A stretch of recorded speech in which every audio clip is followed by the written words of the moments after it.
నిర్మల్ జిల్లాలో ఆనంద్పేట గ్రామంలో ముగ్గురు మండల అధికారులు లంచం తీసుకుంటూ రెడ్ హ్యాండెడ్ గా ఏసీబీకి పట్టుబడ్డారు. ఆనంద్పేట గ్రామంలోని ఎదలాపురం శివార్లో సర్వే నంబర్ 17లోని 13 ఎకరాల స్థలానికి లేఅవుట్లు చేసేందుకు భూ యజమానులు అధికారులను ఆశ్రయించారు. అయితే ఎంపీఓ శ్రీనివాస్ రెడ్డి, పంచాయతీ కార్యదర్శి సత్యనారాయణ, సర్పంచ్ భర్త నేరేళ్ల అశోక్ 6.5 లక్షల రూపాయలు లంచం డిమాండ్ చేశారు. దీంతో బాధితులు ఏసీబీ అధికారులను ఆశ్రయించారు. రంగంలోకి దిగిన అనిషా అధికారులు పథకం ప్రకారం లంచం తీసుకుంటుండగా పట్టుకున్నారు.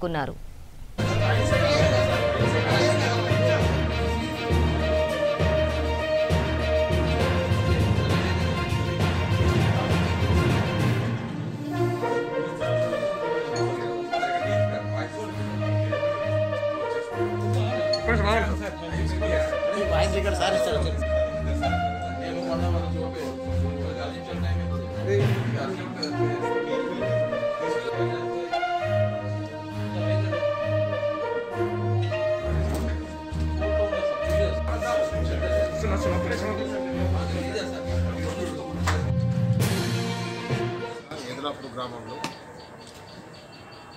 శ్రీనివాసరావు అనే వ్యక్తి దాదాపు 13 ఎకరాలకు సంబంధించిన లేఅవుట్ కోసం అప్లై చేయడం జరిగింది. అది టీటీసీపీ హైదరాబాద్ వారు కూడా త్రూ ప్రజా సెక్రటరీ ద్వారా వెళ్తే అప్రూవ్ చేయడం జరిగింది. దానికి డ్రాఫ్ట్ లేఅవుట్ కూడా వచ్చింది. దాంట్లో రిస్ట్రిక్షన్స్ ఏముంటే దాంట్లో ఒక 15% ఆ ల్యాండ్లో 13 ఎకర్స్ ల్యాండ్లో 15% గ్రామ పంచాయతీకి మార్టిగేజ్ చేయాల్సి ఉంటుంది. ఆ ఇన్ఫర్మేషన్ వచ్చిన ఇన్ఫర్మేషన్ డైరెక్ట్ కాపీ అతనికి ఈ కంప్లైంట్ ఫిర్యాదుకు ఉంటుంది కాబట్టి వీళ్ళకే ఉంటుంది. ఈ పంచాయత్ సెక్రటరీ ఆ ఇన్ఫర్మేషన్ వాళ్ళకి ఇవ్వలేదు. దాంతో అతను వచ్చి అడిగినప్పుడు వీళ్ళు పార్ట్నర్స్ ఉంటారు, నరేష్ రెడ్డి, శ్రీనివాసరావు పార్ట్నర్ అంటే వీళ్ళు అడిగినప్పుడు మా ఎంపీఓ మరియు సర్పంచ్ భర్త కలిస్తేనే మేము నెక్స్ట్ ఫర్దర్ యాక్షన్ తీసుకుంటామని ఆ ఫార్మాలిటీస్ కంప్లీట్ చేయాలని అతను అడగడం జరుగుతుంది. వీళ్ళకి చెప్పడం జరుగుతుంది పంచాయత్ సెక్రటరీ సత్యనారాయణ. దాంతో వాళ్ళు కలిసినప్పుడు మండల పంచాయతీ ఆఫీసర్ మొత్తం టోటల్ 2,20,000 రూపాయలు డిమాండ్ చేసి ఫస్ట్ ఇన్స్టాల్మెంట్ కింద 1,00,000 రూపాయలు అడుగుతాడు.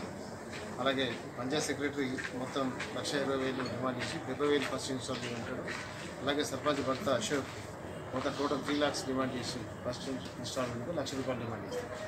ఏదైతే ఫస్ట్ ఇన్స్టాల్మెంట్ డిమాండ్ చేసిండో ఎంపీఓ 1,00,000 రూపాయలు, పంచాయత్ సెక్రటరీ 70,000, సర్పంచ్ 1,00,000 రూపాయలు ఈరోజు ఎవరైతే బాధితులు ఉన్నాడో వాళ్ళకి ఇస్తుండగా ఈరోజు ఏసీబీ రేడెడ్గా పట్టుకోవడం జరిగింది.